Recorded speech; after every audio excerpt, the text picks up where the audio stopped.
Alors, bienvenue dans la première vidéo de cette série sur la réussite des concours. Comment réussir ces concours, comment les préparer correctement. Alors que tu passes un concours où il y a du droit dedans ou non, cette vidéo te sera utile et les vidéos à suivre également. Il y aura juste une seule vidéo vraiment spécifique au concours juridique. Pour autant, je vais donner énormément d'exemples et illustrer tous mes propos à travers les concours où on va y avoir du droit. Donc les concours évidemment purement juridiques, tels le CRFPA, le concours de l'ENM et tous les auxiliaires de justice de manière générale. Et ensuite également tous les concours de l'administration, que ce soit l'administration on va dire plutôt purement administrative ou des forces de l'ordre, où on va avoir finalement des modules juridiques à valider. Mais il y a aussi des concours autres auxquels on ne pense pas forcément, mais par exemple d'experts comptables où il y a également du droit.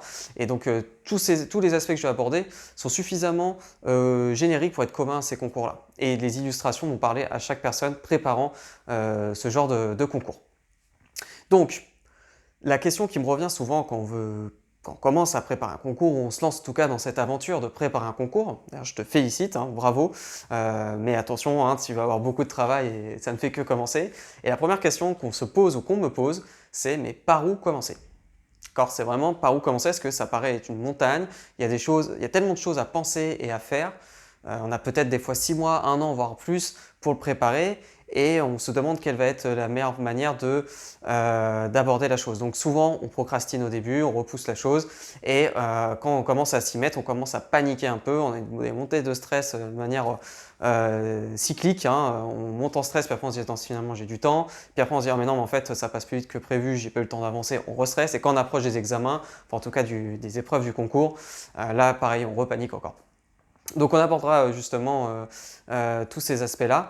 Mais d'abord, avant même que j'aille plus loin sur les sujets des vidéos qui vont venir, tout simplement, la première chose à faire, quand on demande par où commencer, c'est tout simplement se demander, se redemander pourquoi je veux faire ce concours. D'accord? Donc c'est le resituer finalement dans quelque chose de plus grand, dans quelque chose qui relève d'un accomplissement, donc que ce soit par rapport à votre vie, c'est un accomplissement dans votre vie de manière générale, ou simplement par rapport à un projet professionnel défini. Ça peut être aussi autour de valeurs, c'est-à-dire que vous n'avez pas vraiment un projet professionnel défini, ou en tout cas pas clairement, et vous avez quand même des valeurs, et c'est ce concours-là qui répond le plus. Donc ça peut être aussi une façon de le réinscrire. L'idée, c'est vraiment se dire, ok, j'y vais à fond dedans, se remotiver à bloc, et se dire, voilà, j'ai pas peur, parce qu'on va faire après les autres étapes qui peuvent voilà, comme on va décortiquer toutes les étapes du concours, ça peut faire peur, ça peut faire monter un peu de stress. Je pense notamment qu'on va faire l'évaluation de la charge de travail, ça va être une des premières vidéos qu'on va voir. Ensuite, l'évaluation du temps disponible, de travail disponible durant la période pendant laquelle je vais pouvoir préparer le concours. Est-ce que c'est 1 heure par jour, 2 heures par jour? On va pouvoir compter aussi par semaine, parce que d'une semaine à l'autre, ça peut changer. Et selon les périodes de l'année, on va essayer d'affiner un petit peu. Donc ça, c'est voilà, les sujets qui vont arriver. Et ensuite, une fois qu'on aura l'évaluation de la charge de travail et du temps disponible, on va pouvoir faire notre planification. Et on verra qu'on utilisera des techniques de gestion de projet pour faire ça justement. Donc des choses que tu n'apprends pas à la fac, que tu n'apprends même pas à l'école, que tu peux apprendre au travail quand tu vas justement faire de la gestion de projet. Donc tu vas voir, c'est des outils très très très utiles. Donc, une fois que tu vas avoir évalué ça, tu vas avoir la montagne d'informations.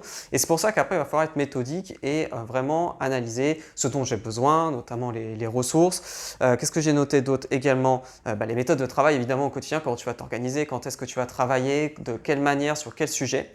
Donc ça, on va voir à quel moment il faut planifier quoi. Et qu'est-ce qu'il faut essayer, puis renlever quand ça ne fonctionne pas, remplacer, etc. Et enfin, évidemment, on va voir tout ce qui est l'aspect stratégie de révision. D'accord? C'est comment je vais découper en phase logique mon année de préparation au concours. Je vais faire soit plus des recherches à découvert, soit plus de la mémorisation à certains moments plus stratégiques et d'autres de l'entraînement. On va voir que ce n'est pas toujours opportun de faire ces 3 actions à certains moments. Et vous allez voir que ça va être assez logique. Voilà pour les 7 vidéos qu'on va voir. Et comme je disais, juste avant, on va avoir aussi une vidéo spécifique aux personnes qui préparent les concours de droit. C'est une dernière vidéo qu'on va faire sur le CRFPA. D'accord? Donc on rentrera un petit peu plus dans les spécificités de ce concours, justement en termes de préparation. On va parler notamment de la note de synthèse, comment bien s'y préparer, faire aussi comment bien se préparer entre les écrits et les oraux qui sont décalés. Alors ça ne concerne pas forcément que le CRPA, mais du coup on va vraiment se mettre sur ce schéma-là. Est-ce qu'il faudra prendre une prépa, est-ce qu'il ne faut pas en prendre, etc., etc. On va avoir beaucoup de sujets de ce genre-là. Mais avant, on va avoir tous les fondamentaux de la préparation de concours. Donc si jamais tu es intéressé, n'hésite pas à liker, à t'abonner, comme ça tu vas recevoir les prochaines vidéos par la suite. Pareil, n'hésite pas à poser tes questions soit dans les commentaires en dessous de la vidéo, soit en m'envoyant un mail. Et moi je réponds à toutes les questions, donc je serai ravi de pouvoir t'aider dans ta préparation de concours. Et sache aussi que je peux aussi proposer des accompagnements pour ceux qui ont vraiment besoin de se sentir accompagnés, soit au début de la préparation, soit à la fin, soit durant tout le processus. Il n'y a aucun problème, on peut toujours trouver des solutions. Mais quoi qu'il arrive, tu peux me poser tes questions et je ferai de mon mieux pour y répondre. Voilà, cette vidéo est suffisamment longue, je vais m'arrêter là et je te souhaite donc du coup un bon visionnage pour la suite et je te dis à bientôt. Salut!